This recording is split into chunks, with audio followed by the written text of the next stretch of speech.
사람마다 자기가 만족하다라고 생각하는 어떤 조건들이 있는 것 같습니다. 그리고 그 만족은 사람마다 다 각각 다르겠죠. 물질적인 가치가 만족하는 이유가 되는 사람은 재물이 많이 생기면 그러면 만족할 것 같습니다. 명예나 권력을 추구하는 사람은 높은 지위에 오르고 또 그곳에서 권력이 생기면 그것 때문에 만족할 것입니다. 하지만 높은 이상을 가지고 어떤 도덕적인 가치를 추구하는 사람이라면 그 기준이 다르지 않을까요? 선한 윤리를 따라 사는 데서 만족하고 더 나은 인생과 그 가치와 목적을 추구하기에 진리의 길을 발견하면 그 길을 따라 사는 것에 만족하게 됩니다. 내가 어디에 만족점을 두고 있는가, 이거에 따라서 그 사람의 가치관이 달라지는 것, 어쩌면 당연한 모습일 것입니다. 인생의 방향이 그것에 따라 달라집니다. 삶의 질이 그것 때문에 결정이 됩니다. 심리학자 에릭 프롬이 소유냐 존재냐라는 책에서 사람의 가치는 소유하는 양식이냐 아니면 존재하는 양식이냐, 이거에 따라서 달라진다, 이렇게 분석을 합니다. 소유의 양식을 따라 사는 사람은 자기가 무엇인가를 더 많이 가지면 그게 가치 있는 삶이다, 이렇게 생각한다는 것입니다. 에릭 프롬은 이런 사람을, 소유의 양식을 따르는 이런 사람을 동물적인 사람이다, 이렇게 비유합니다. 그러면서 사람에게 있어서 그의 진정한 가치는 무엇인가를 더 많이 소유하는 것, 여기에만 두지 않는다 이야기하며 그가 어떻게 그 자리에 존재하는가, 여기에 두어야 된다, 이렇게 이야기합니다. 이렇듯 존재의 양식에 가치를 두고 사는 사람은 자기가 무엇을 해야 되는지 사명에 따라 생각이 달라지고, 생각이 달라지는 그것 때문에 일생이 다르게 된다는 것입니다. 사명을 중요하게 생각하는 사람이고 살아가는 목적을 중요하게 생각하지요. 이 말을 근거해서 고든 맥도날드는 내면 세계의 질서와 영적 성장이라는 책에 보면 사람을 세 부류로 나눈다고 이야기합니다. 첫 번째는 끌려다니는 사람이고, 둘째는 쫓겨다니는 사람이고, 셋째는 부름받은 사람이다, 이렇게 이야기합니다. 끌려다니는 사람은 그 삶의 주인이 자기가 아닙니다. 다른 거에 늘 끌려다닙니다. 예를 들면 흐르는 강물에 시냇가에 종이로 배를 만들어서 띄웠다고 한번 생각해 보십시오. 그 종이배는 그저 물이 흐르는 대로, 시내가 흐르는 대로, 강이 흘러가는 대로 그 배는 그냥 그렇게 흘러가 버리고 맙니다. 이런 사람은 재물에 끌려가고 명예에 끌려가고 쾌락에 끌려가고 그저 그 주변 요소에 그저 그렇게 끌려가는 삶입니다. 그런가에 비해서 쫓겨다니는 사람이 있습니다. 이런 사람들의 특징은 겉으로 보기에는 굉장히 열심히 사는 것 같습니다. 정말 열심히 사는 것 같습니다. 하지만 면면을 가만히 살펴보다 보면 그런 사람은 시간에 쫓겨 살고 일에 쫓겨 살고 자기가 목표로 한 성공에 쫓겨서 살아가는 그런 삶의 모습을 갖더라는 것입니다. 자기를 돌볼 시간도 없습니다. 그러다 보니까 일이 되지 않으면 불안합니다. 피곤합니다. 그렇게 늘 쪄들어 사는 사람, 쫓겨다니는 사람입니다. 하지만 마지막으로 부름받은 사람은 일생을 통해서 내가 무엇을 해야 될 것인가, 해야 될 무엇인가를 분명히 압니다. 그리고 그것을 따라 살아갑니다. 내가 해야 될 일이 무엇인지 알기 때문에 그 목적을 두고 자신을 돌보고 가장 궁극적인 가치가 있는 그곳을 향하여 하나하나 나아가고 그 일을 행하는 사람, 바로 그 사람입니다. 자, 그렇다면 오늘 끌려다니고 쫓겨다니고 부름을 받고 이 세 부류의 사람 가운데 우리의 삶의 현장은 어디에 다 있습니까? 나는 그저 어디엔가 끌려다니고 나는 전혀 주관도 없이 그냥 무엇인가 해야 될 일 때문에 쫓겨다니고 여기에 머물러 있습니까? 아니면 나에게 주어진 어떤 부름의 상을 향하여 부름받은 사람답게 살아가고 있습니까? 오늘 본문에는 하나님의 부름을 받았던 이 부름받았던 목적 때문에 일생을 살아갔던 한 사람이 소개되고 있습니다. 우리가 너무 잘 알고 있는 사도 바울입니다. 지금 바울이 처한 현실은요, 오늘 본문에서 그게 다 느껴지실지는 모르겠지만 일부는 느껴집니다. 느껴지실지는 모르겠지만 당장 한치 앞이 어떻게 될지 모르는 사람입니다. 그에게 들려오는 소식은 다 불안한 소식밖에 없습니다. 정말 어떻게 될지 모르겠습니다. 그런 상황 가운데 있음에도 불구하고 바울은 정말 행복했고 누구를 위해서 무엇을 해야 되는지 이것을 분명하게 알고 있던 사람입니다. 생의 목적이 분명했습니다. 더할 나위 없이 최선을 다하는 삶이었고 최고의 목적, 만족한 삶을 살던 사람입니다. 오늘 성경에서 말씀하고 계시는 이 사람, 이 성경의 거울에 비추어 보았을 때 우리는 어떤 모습이어야 될까요? 그리고 무엇을 회복하며 나가야겠습니까? 가장 먼저 우리는 이 거울에 비추어 봤을 때 우리의 겸손과 인내의 신앙을 가져야 됨을 잊어서는 안 됩니다. 18절과 19절의 말씀은 바울이 이제 예루살렘으로 여행을 하던 중에 밀레도에 도착을 하게 됩니다. 이 밀레도에서 그리 멀지 않은 곳에 바울이 심혈을 기울여서 목회를 했던 에베소 교회가 있습니다. 그런데 이 에베소 교회에 있었던 장로들을 밀레도로 부르게 됩니다. 그리고 에베소 교회 장로들을 밀레도에서 만나게 되는데 이 만났을 때 바울이 이 에베소 교회 장로들에게 한 이야기입니다. 바울은 이렇게 이야기합니다. 알지 않으십니까? 내가 아시아에 들어온 첫날부터, 에베소가 다 그쪽 지역이 아시아 지역입니다. 아시아에 들어온 첫날부터 지금까지 내가 항상 여러분 가운데 어떻게 행하였는지를 여러분도 아는 바 아닙니까? 곧 모든 겸손과 눈물로 했고 유대인들이 간계를 부려도 그 당한 시험을 참았고 여전히 주를 섬긴 것에 변함이 없었습니다. 지금 그 얘기를 하는 겁니다. 바울은 그렇게 얘기하죠. 바울은 지금 오랜 선교 활동을 끝나고 예루살렘을 향하여 가고 있습니다.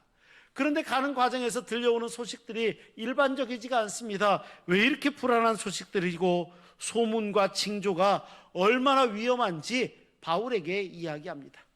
꿈에서도 보여줍니다. 소문에도 들려옵니다. 어떤 사람은 자기의 몸을 묶습니다. 묶어서 바울 당신도 예루살렘에 가시면 이렇게 될 겁니다. 이런 예언까지도 들려옵니다.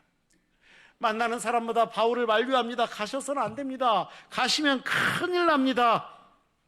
하지만 바울은 밀레도에서 특별히 열정 가운데 목회했던 에베소 교회를 기억하고 에베소 교회 장로들 앞에 후회 없이 지금 고별의 인사를 하고 있는 것입니다.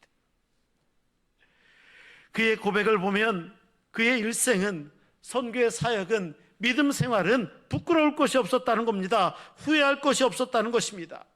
그가 말하고 있는 이 사람의 모습은 부름의 소명을 다한 자신의 찬 고백입니다. 나는 최선을 다하여. 원래 그의 모습이 그랬던 것처럼 늘 한결같았습니다. 변하지 않았다는 겁니다. 겸손과 눈물의 사명 감당이었습니다. 시험 앞에 있을 때 인내했습니다. 늘 주님을 그렸고 성도들에게도 했듯이 주님에게도 했듯이 한결같이 하나님의 뜻을 구하며 하나님의 뜻 가운데 섬겼습니다. 성령의 인도하신 가운데 성령께서 가라 하시는 곳이 있으면 두말하지 않고 네 아멘 하시는 심정으로 생명의 위협 가운데서도 나아갔던 삶이 그가 걸어왔던 인생입니다. 하지만 생각해보면 바울은 이것을 얼마든지 피할 수 있었습니다. 사도권이 문제라고요? 아닙니다. 그가 가진 사도권 변호의 논리를 보면 피할 수가 없을 정도로 완벽합니다. 주께로 받았던 사도권을 이야기하던 위험한 순간에 내가 로마의 시민권을 가지고 있노라고 이렇게 로마의 시민권을 앞장세웠으면 위험한 길 얼마든지 피할 수도 있었던 것이 바울의 모습이었습니다. 하지만 바울은 자신의 길에서 어려움 가운데 처하는 순간마다 원망하지 않았습니다. 피하지 않았습니다. 겸손하게 묵묵히 겸손과 인내로 감당합니다. 이것이 그의 겸손이었고 그가 사명을 감당하는 모습이었습니다. 바울의 이 모습을 가만히 보니까 마가복음 10장 45절에 주님께서 말씀하셨던 그 말씀이 떠오릅니다. 주님은 사명을 시작하며 그의 사역에 대해서 이렇게 말씀하십니다. 인자가 온 것은 섬김을 받으려 하는 게 아니고 도리어 섬기려 했고 자기 목숨을 많은 사람의 대속물, 죄를 속하기 위해서 대신 제물로 드려지는 게 대속물입니다. 많은 사람의 대속물로 주려 함이니라. 주님은 그렇게 말씀하셨는데 이 모습을 바울은 친히 그렇게 살았습니다. 뿐만이 아니라 이 모습은 주님께 부름받은 성도들이 끝까지 따라야 될 겸손이고 인내하는 믿음의 자세가 아니었겠습니까? 따라 겸손히 순종하는 것, 주님처럼 순종의 낮아짐에 겸손을 행하는 것. 지금도 여전하다고 합니다. 인종차별하면 제일 먼저 나오는 나라가 남아공입니다. 남아프리카 공화국입니다. 실제로 지금도 그때 당시는 더했다고 그러죠. 20%의 백인이 80%의 흑인을 지배하는 나라, 서로 갭이 있어서 넘어갈 수 없는 나라. 흑인들이 출석했던 한 교회에 고난주간을 맞아서 성찬식을 거행하는데 목사님이 마치 이벤트처럼 이렇게 얘기합니다. 예수님께서 제자들의 발을 씻어주셨던 것처럼 우리 정말 고마운 사람들의 발을 씻어주면 어떻겠습니까? 그때 그 예배에 이 흑인 교회에 백인 판사가 한 분이 참석해서 예배를 드리고 있었습니다. 이 사람은 이후에 이 백인 중심 사회 남아공에서 대법원 대법관으로 내정돼 있었던 인물이기도 합니다. 이 광고를 듣고 난 다음에 그는 마침 그 교회에 자기 집에서 일하던 흑인 여종이 있었는데 그 여종 마르다 포트윈의 발을 자기가 씻어주겠노라고 그렇게 이야기하고 신청을 합니다. 그리고 이 백인 판사는 흑인 여종 앞에 무릎을 꿇습니다. 발을 씻어줍니다. 다 씻고 난 다음에 흑인 여종의 발등에 입을 맞춥니다. 예배당은 갑자기 숙연해졌습니다. 세족식이 끝났습니다. 이 판사의 이름이 올리버인데 이 올리버 판사는 회중들 앞에서 간증을 합니다. 이렇게 이야기합니다.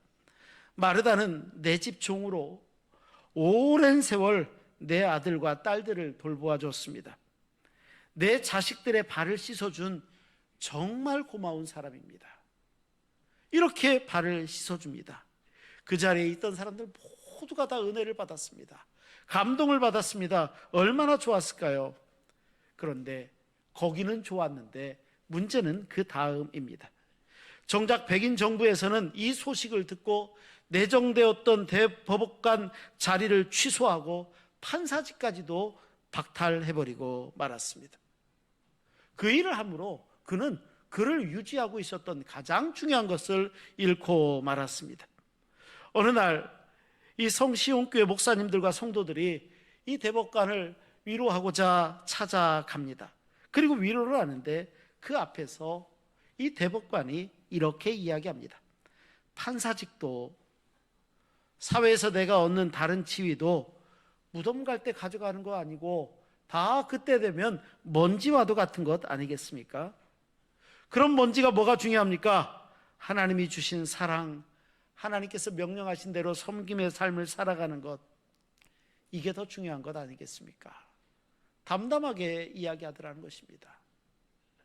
이분은 나중에 만델라가 대통령에 취임한 이후에 모든 것들을 다 복권받게 되었습니다. 세상에서 얻는 내 명예, 얻는 무엇인가 유익, 이것이 하나님이 맡겨주신 삶보다 더 중요하지 않다고 이야기하는 겁니다. 하나님께서 성도로 부르셨기에 맡겨주신 소명을 이루는 것이 세상에서 이루는 어떤 성공보다도 훨씬 더 중요하다고 생각했기 때문에 그가 할 수 있었던 신앙의 표현이 바로 이것이었습니다. 하나님은 우리가 뭘 가졌는가 이걸 중요하게 보시지 않습니다. 오히려 우리가 어떤 사람인가 이걸 중요하게 생각합니다. 주께서 주신 그것을 가지고 무엇을 남겼는가 이걸 더 중요하게 생각합니다. 내가 사회에서 어떤 지위에 올랐고 어느 정도 권력을 가졌는가가 아니라 그것을 가지고 하나님을 향하여 하나님의 목적과 목표를 향하여 무엇을 남겼는가.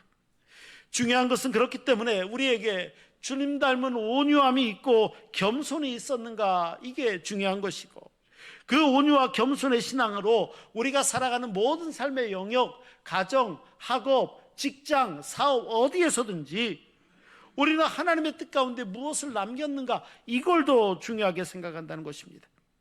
겸손과 인내로 사랑하며 섬기는 일에 나는 최선을 다하고 있는가, 아니면 늘 고만고만하다가 마지막에 내가 또 못했네 후회만 하는 일생인가, 그 가운데 무엇을 하는가 이걸 지켜보신다는 것입니다. 바울은 그 대답을 합니다. 두 번째로 담대하게 복음의 전도자 된 그의 일생이 이 질문에 대한 그의 대답입니다. 그가 살아온 인생입니다. 20절과 21절의 말씀입니다. 이 말씀 우리 한번 같이 읽어볼까요? 바울이 어떻게 살았는지를 그가 친히 입으로 이야기합니다. 20절과 21절을 함께 읽습니다. 유익한 것은 무엇이든지 공중 앞에서나 각 집에서나 거리낌 없이 여러분에게 전하여 가르치고 유대인과 헬라인들에게 하나님께 대한 회개와 우리 주 예수 그리스도께 대한 믿음을 증언한 것이라. 아멘. 사도 바울의 또 하나의 고백이 이거였습니다. 나는 후회함이 없다는 것입니다. 말씀을 전하고 가르치는데 전심으로 전력을 다했다는 것입니다. 이게 바울의 고백입니다. 표현 중에 아주 인상적인 표현, 유익한 것을 전했다는 거예요. 유익한 것은 사람들이 듣기 좋아하는 것, 귀에 들을 만한 것, 이것이 아니라 그들의 영혼에게 유익한 것, 그들의 생명에 유익한 것, 그 유익한 복음을 전하는데 최선을 다하였다는 것입니다. 그래서 그는 기회가 있을 때마다 복음을 전했고 여건이 허락하면 허락한 한 말씀을 가르치는 일에 최선의 노력을 다합니다. 그렇게 하나님을 모르고 죽어져 갔던 영혼들이 회개하고 예수 그리스도 앞에 돌아와서 구원에 이르는 믿음에 이르게 되는 데까지 그는 그 유익한 것을 전하는 데 최선을 다합니다. 바울이 이렇게 담대한 복음 증거자가 된 것은 자신을 부르신 하나님의 부르심이 어디에 있었고 내가 무엇 때문에 사도로서의 사명을 감당하는지 그가 잘 알았기 때문입니다. 그가 잘 알았다는 증거가 뭘까요? 그거는 바울이 서신서를 쓸 때마다 인사하는 장면을 보면 알 수 있습니다. 예를 들어볼까요? 로마서 1장 1절에 바울은 로마에 보내는 편지글을 시작하며 이렇게 시작하고 있습니다. 예수 그리스도의 종 바울은 사도로 부르심을 받았는데 하나님의 복음을 위해서 내가 택정함을 받았다. 이게 그가 가장 먼저 얘기하는 겁니다. 복음을 위해서 책정함을 받았다는 것입니다.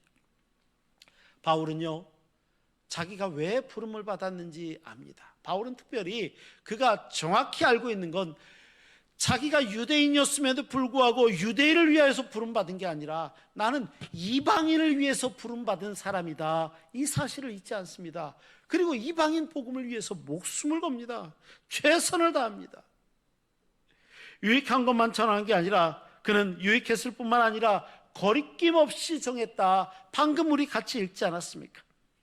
복음을 전하는데 누구 눈치 보고 이렇게 말하면 저 사람 속상해하고 이거 이야기하면 저 사람 기분 나빠하고 나한테 유리하고 불리하고 유불리를 따지지 않았다는 겁니다.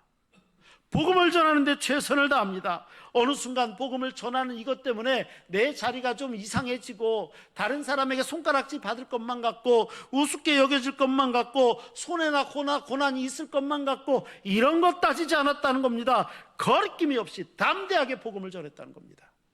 그는 그렇게 복음을 전합니다. 살아야 하는 뚜렷한 이유와 인생의 분명한 목적이 하나님께서 그를 부르실 때 어디에 두었는지를 알았습니다. 그리고 그것 때문에 최선을 다하죠. 자신의 모든 능력과 열성을 다하여 이 맡겨진 사명을 감당하는 겁니다. 이것이 성도의 소명이 아니겠습니까? 복음 증거하는 것이 성도의 가장 중요한 사명이 아니라 할 수 누가 있겠단 말입니까? 분명한 것은 그래야 되는 겁니다. 히틀러 정권에서 8년 동안 옥고를 치렀던 독일의 마틴 리밀러라는 분이 계십니다. 나중에 목사님이 되셨습니다. 옥고를 치르고 하면서 그가 마음 가운데 품었던 생각은 내가 이 모든 것들을 기반으로 해서 정치를 해야겠다 생각을 했습니다. 그런데 정치를 하겠다고 마음을 먹었지만 그의 꿈이 7번이나 똑같은 꿈을 꾸면서 그가 마음을 바꿔서 결국 목회자가 되었습니다. 그가 꾼 꿈은 이렇습니다. 꿈에 한 줄로 쭉 써서 하나님의 심판대 앞에 심판을 받는 사람들이 보입니다. 하나님의 심판대 앞에 딱 서니까 하나님께서 무엇을 잘못했는지 이야기할 때 누구도 변명을 하지 못합니다. 다 그 앞에서 용서를 구하고 회개하고 그렇게 하나님의 심판을 받는데 유독 한 사람만 변명하고 죄도 고백하지 않고 뒤돌아보면서 다른 사람들을 향하여 자꾸만 변명만 하더라는 겁니다. 그러고 나서 그 사람이 누군가 가만히 보니까 자기를 옥에 가두었던 히틀러입니다. 히틀러가 변명을 합니다. 변명을 하면서 이렇게 얘기합니다. 저를 욕한 사람 많습니다. 저에게 한 거하고 이렇게 한 사람도 많았습니다. 그런데 저한테 한 사람도 전도한 사람이 없었습니다. 이 이야기를 한 거 하는 겁니다. 자꾸만 얘기하는 겁니다. 순간 목사님은, 이 마틴 리밀러 목사님은 마음의 가책을 받습니다. 폭군였기에 한 거였고 그릇됐기에 그에게 저항했지만 아무도 전도하지 않았다, 복음을 전하지 않았다, 이것 그의 마음 가운데 늘 가책을 받았습니다. 그리고 꿈에서 깨어나 회개하고 내가 복음의 일꾼으로 살아야겠다 이렇게 다짐하게 되었다는 것입니다. 복음을 증거하는 삶은요, 하나님께서 성도들에게 맡기신 매우 중요한 삶입니다. 얼마나 중요한지 모릅니다. 우리가 듣기 불편할지 몰라도 그럼에도 불구하고 복음 증거의 사명에 최선을 다할 때 우리는 하나님께서 우리를 부르신 사명을 따라 최선을 다하는 아름다운 하나님의 뜻을 이루는 삶이 됩니다. 바울은 담대하게 그들에게 진짜 유익한 것을 거리낌 없이 전했다, 부끄러움 없이 정했다, 이렇게 이야기합니다. 올해 우리 교회 표어가 성령의 능력으로 부흥하는 교회입니다. 복음 증거의 사명은요, 누가 세 사람이 나와서 교회에 헌금 얼마 하겠지 이런 성과 때문에 하는 게 아닙니다. 우리를 부르신 부르심의 목적이, 이유가 거기에 있기 때문입니다. 이 귀한 사명 감당해야 됩니다. 이 사명을 기억하고 실천하고 하나님의 뜻을 이루어가는 우리 앞에 주어진 하나님의 허락하신 시간이 돼야 될 줄로 믿습니다. 그 믿음을 따라 승리하시는 우리 신흥의 성도들이 되시기를 바랍니다. 마지막으로 바울의 믿음을 통해서 우리가 봐야 되는 것은 진정으로 중요한 게 무엇인가, 이것을 아는 신앙입니다. 진정 중요한 게 무엇인가. 오늘 본문 말씀 저도 그렇지만 아마 우리 성도님들도 우리 정훈 목사님이 봉독하실 때 굉장히 인상적으로 들었던 말씀은 아마 24절일 것 같습니다. 너무 유명하죠. 우리 한번 같이 읽어볼까요? 24절 말씀을 함께 읽겠습니다. 내가 달려갈 길과 주 예수께 받은 사명 곧 하나님의 은혜의 복음을 증언하는 일을 마치려 하면은 나의 생명조차 조금도 귀한 것으로 여기지 아니하노라. 아멘. 바울이요, 지금 밀레도를 떠나서 예루살렘을 계속 향하여 가야 되는데 이 길은 정말 위험한 길입니다. 많은 사람이 그 길이 죽음의 길이라고 이야기하는 그 길입니다. 바울을 죽이려고 작정한 사람들이 한둘이 아니었습니다. 그런데 그 위험을 앞에 두고 바울은 내 생명보다 하나님이 맡겨주신 사명, 이것을 더 귀하게 생각합니다. 이것만 이룰 수 있다고 하면 내 생명도 기꺼이 주 앞에 드리겠습니다. 바울은 그렇게 고백하고 있습니다. 이미 바울은 그렇게 살았거든요. 오늘 본문은 넘어서지만 얼마나 최선을 다했는지 26절 말씀을 보면 모든 사람의 피에 대해서 나는 깨끗하다라고 말할 정도입니다. 바울은 그런 일생을 살았다는 겁니다. 맡겨주신 영혼 때문에 책임을 묻는다면 나는 책 잡힐 것이 없다, 이렇게 이야기합니다. 부끄러울 것이 없는 고백이죠. 그리고 이제 마지막이 되더라도 남은 생명 내가 아끼지 않겠습니다. 예루살렘에 가서 결박되어지고 포로로 잡혀가고 환란이 기다리고 있어도 나는 위축되거나 두려워하지 않겠습니다. 죽는다면 죽어야겠지요. 죽으면 죽으리라 일사가고 그의 신앙입니다. 중요한 것은 내가 죽느냐 사느냐가 중요한 것이 아니고 내가 예수 그리스도를 온전히 정하고 그분의 뜻을 이루는 하나님께 소명을 맡은 자의 삶을 사는가 아닌가, 이게 중요한 것입니다. 이렇게 고백하는 거 아니겠습니까? 저는 바울의 이 말씀을 읽을 때마다 늘 무슨 공식처럼 떠오르는 게 우리 한국교회의 자랑이었던 주기철 목사님의 신앙이 떠오릅니다.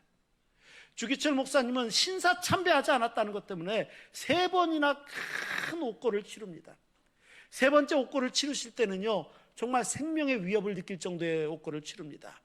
그때 일제가 주기철 목사님 그냥 그러다가 감옥에서 돌아가시면 모든 책임을, 덤탱이를 다 쓰게 생기니까 3번째는 잠깐 나갈 수 있도록 합니다. 그리고 주기철 목사님은 당신이 목회하시던 산정현교회에서 어쩌면 그 설교가 마지막 유언이 될 수도 있을 것만 같은 설교를 하시게 되는데, 이 설교의 제목이 5종목의 나의 기원이었습니다. 5종목. 최후의 설교. 첫째, 죽음의 권세를 이기게 하옵소서. 나는 바야흐로 죽음에 직면하고 있습니다. 죽음에 직면한 나는 사망의 권세를 이기게 하여 주옵소서. 이렇게 기도하지 않을 수 없습니다.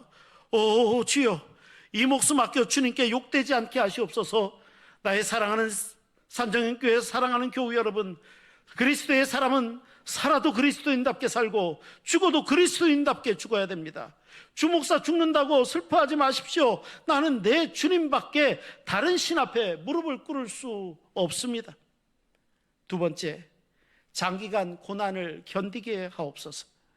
단박에 받는 고난은 이길 수 있으나 오래 끄는 장기간 고난은 참기 어렵습니다. 말 한마디만 타협하면 살려주는데 용감한 시자도 그때 다 넘어집니다. 하물며 나같이 연약한 약졸이 어떻게 장기간의 고난을 견디어 배기겠습니까? 나는 다만 주님만 의지할 뿐입니다. 세 번째, 노모와 처자를 주님께 부탁합니다. 내게는 80을 넘은 어머니가 계시고 병든 아내가 있고 어린 자식들이 있습니다. 아들로서는 의무도 중요하죠. 가장으로서의 의무, 아버지 된 책임도 무겁습니다. 주님 십자가에 달리실 때 당신의 아픔도 잊으시고 십자가 밑에서 애통하는 어머님을 제자 요한에게 부탁하시던 주님의 심정 어떠셨을까? 네 번째, 의에 살고 의에 죽게 하소서. 못합니다. 그리스도의 신부는 다른 신에게 정절을 깨뜨리지 못합니다. 그리스도의 신부는 신사에게 절하지 못합니다. 이 몸이 어려서부터 예수 안에서 자랐고 예수께 헌신하기로 10번, 100번 맹세하였습니다. 예수의 이름으로 살고 영광을 받다가 하나님의 계명이 깨어지고 예수의 이름이 땅에 떨어지게 된 오늘, 이 몸을 어찌 구고도생 삶을 구걸하며 그렇게 이어간다는 게 말이 됩니까? 아, 내 주 예수의 이름이 땅에 떨어지는구나. 평양아 예의 동방 내 예루살렘아, 대동강아 천백세 흘러가며 나와 함께 울자. 드리리다 이 목숨이 남아 주님께 드리리다. 다섯 번째, 내 영혼을 주님께 부탁하나이다. 이렇게 5가지의 기도를 마지막으로 하나님 앞에 드리며 그 귀한 생명을 하나님 앞에 드리게 됩니다. 하루하루 시간이 지날 때마다 대충 그러려니 하면서 살아가는 삶의 모습과 하나님께서 주신 분명한 사명을 이루어가는 비전 가운데 사는 인생 같을 수가 있겠습니까? 전혀 다르지 않을까요? 주 예수께 받은 사명으로 사는 사람은 때로는 시험이 내 앞에 다가올 때가 있고 위기가 어느 순간 내 앞에 오는 순간이 있다 할지라도 영원히 넘어지거나 하지 않습니다. 더 굳세게 강한 믿음으로 빛난 신앙의 승리자로 그렇게 살아가는 모습일 것입니다. 그래서 우리 앞에 주어진 시간 속에서 살아야 하는 분명한 이유를 알아야 됩니다. 목표와 목적을 가지고 나아가야 됩니다. 바로 그것입니다. 그렇게 목표를 세워 살아나갑니다. 오늘 주신 말씀처럼 겸손과 인내의 신앙을 잊지 않고 담대한 복음 전하는 자의 삶이 그 사명이 우리 앞에 있음을 또한 잊지 않고 죽으면 죽으리라 일사각오의 신앙, 우리에게 맡겨주신 사명을 향하여 우리가 나아가는 걸음걸음일 것입니다. 오늘 이 시간 영적인 사도 바울처럼 맡겨주신 사명이 우리 앞에 있습니다. 이 사명 마음 가운데 새기고 하나님께서 우리에게 허락하신 시간을 일구어가며 2025년도가 성령의 능력으로 부흥하는 교회, 교회된 우리도 부흥하고 하나님의 교회, 신흥교회도 부흥하고 하나님께서 허락하신 모든 삶의 지경이 이러한 하나님의 은혜로 가득한 시간, 그러한 일생을 일구어가고 하나님의 나라를 건설해가는 믿음의 종들, 오늘 하나님 앞에 겸손히 예배하는 우리 신흥의 성도들 한 분 한 분 다 되시기를 주의 이름으로 축원합니다. 기도하시겠습니다. 거룩하신 아버지 하나님, 사도 바울이 주 예수께 받은 사명을 대하는 모습을 봅니다. 오늘 영적 사도 바울과 같은 우리 신흥의 성도들이 나아가야 될 모습과 목적을 다시 한번 기억합니다. 믿음으로 하나님의 역사를 이루어가는 저희 모두가 되게 하여 주시고 2025년도가 성령의 능력과 함께 걸어가는 하나님의 아름다운 교회를 일구어가는 교회된 우리, 또 우리가 모여 이루는 신흥교회 될 수 있도록 주님 인도하여 주옵소서. 감사합니다. 우리 구주 예수 그리스도의 이름으로 기도하옵나이다. 아멘.